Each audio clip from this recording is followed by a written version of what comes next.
What is going on, guys, and welcome back to Star Wars Does It All. I just did something a little bit crazy so that you don't have to. I went out and bought the HOKA SpeedGoat 4 trail running shoes without looking them up. So this is my honest review.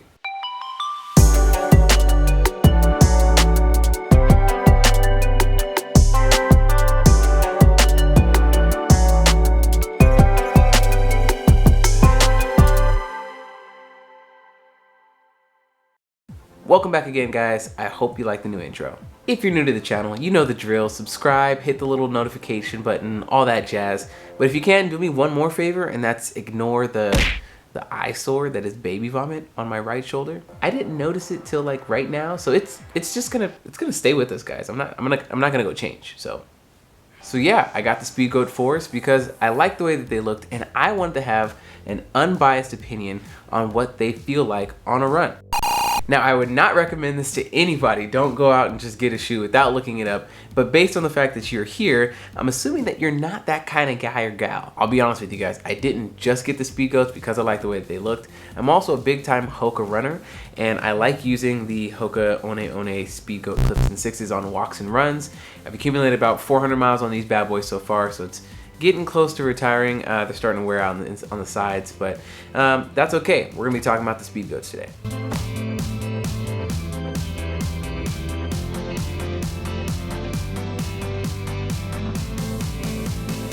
I nabbed the SpeedGoats from a Fleet Feet right before I was going to be doing a trail run in Berkeley. I'll tell you more about that in a second. Now, I was a little nervous to get HOKA trail shoes because I know they have such a big midsole. But the thing about the midsole is it's actually not as noticeable on the run. It does not affect your stability as much as you think it would. I was nervous that on the trail that I'd probably like roll an ankle or something because it makes you feel a lot higher, but no, actually it doesn't. It gives you a nice flat feel throughout the entire run. That combined with the sticky Vibram outsole really helps out when you're trying to go up and down rocky terrain.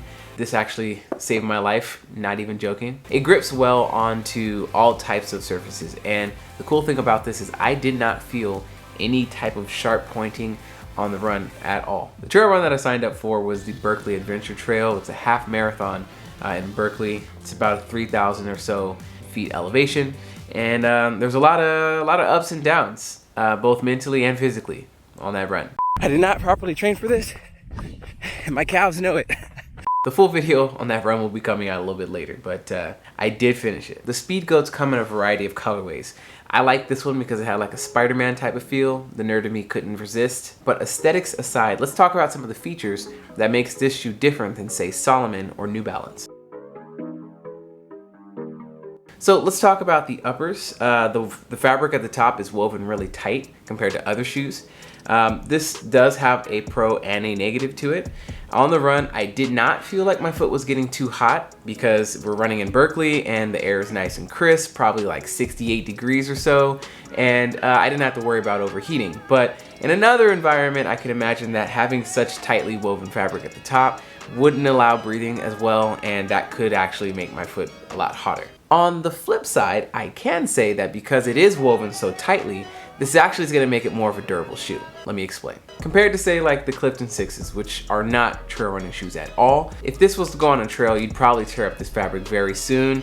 It is breathable, but again, this is not something that's going to withstand like tough rocks and a lot of twigs and other things that can snag on it during a run. Now, for the toe box, I have a love and hate relationship with this. There was a lot of room in the toe box, which is a good and bad thing for Mr. Stowers here. Good because I have a wider foot, and on other shoes I've noticed that when the toe box is really tight and narrow, it kind of squeezes on my toes and makes that uncomfortable. The thing that was a problem for me though is I ordered my exact size, which is a size 10.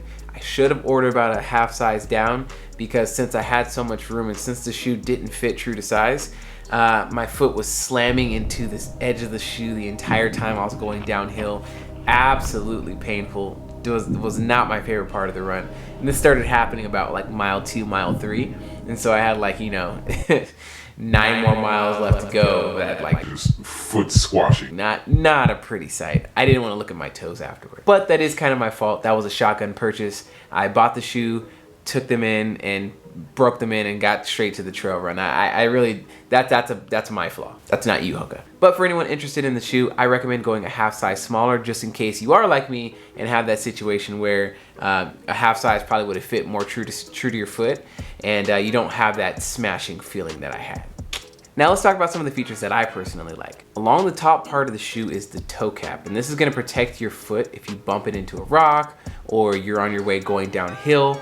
This is gonna be the thing that prevents you from really damaging up your toes, and I think that they did a good job in the design for the Hoka that really gives you a nice protection up top, and I could see that even though I was, smashing my foot into the inside of the shoe, at least I know I didn't feel anything pointy stabbing my foot from the outside. Another feature that I really like is that the tongue is gusseted, which means that it's attached to the inside of the shoe and it doesn't fall down into the shoe. That really helps whenever you're on a long run because you don't have to worry about the tongue falling down to the side, getting uncomfortable, having to adjust, stopping your run, and messing up your momentum. The other thing about having a gusseted tongue is it makes it easier to take the shoe off and put it on. So this is well designed. So on the back we have SG, which stands for SpeedGoat, but behind that beautiful design is gonna be this well-structured heel part that has some cushioning that kind of helps keep it rounded. It keeps your heel kind of sculpted into the inside of the shoe, which prevents that up and down sliding, that chafing that happens on the heel, which I personally hate. And so this kept my foot in place for the entirety of the run. So the entire 2 hours or so that I was doing my trail run, this thing kept me in good place. Now, as far as the feel goes, it is a very squishy shoe, but you're gonna get that with all Hoka shoes. They have that really thick midsole made of that EVA foam, and that's gonna keep your foot comfortable for the entirety of the run. I never felt like my arch was uncomfortable, and that's due to the midsole. So thank you for the great midsole. The shoe is a bit firm, not as much give as some other shoes have, but I personally like that. If I'm going up say, I don't know, 3,000 foot elevation, and I wanna have a shoe that's gonna keep my foot comfortable throughout the entirety of it, and something that will keep staying comfortable and durable for the remainder of my time that I have the shoe, you're gonna wanna have a shoe that has that kind of give to it. I recommend going to a local Fleet Feet or any other stores in your area that sell Hoka shoes and try to see what that feels like on your foot before you go through with this purchase. Overall, I would say it is a very good shoe. Personally, for me, I wish I had gone down half a size because I feel like that would have gave me an even better experience.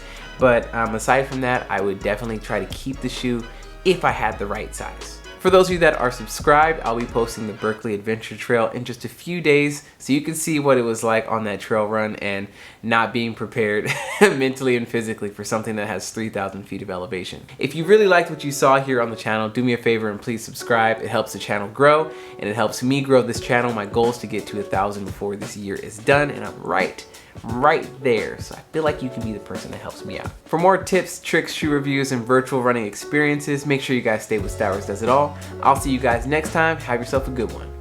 Peace.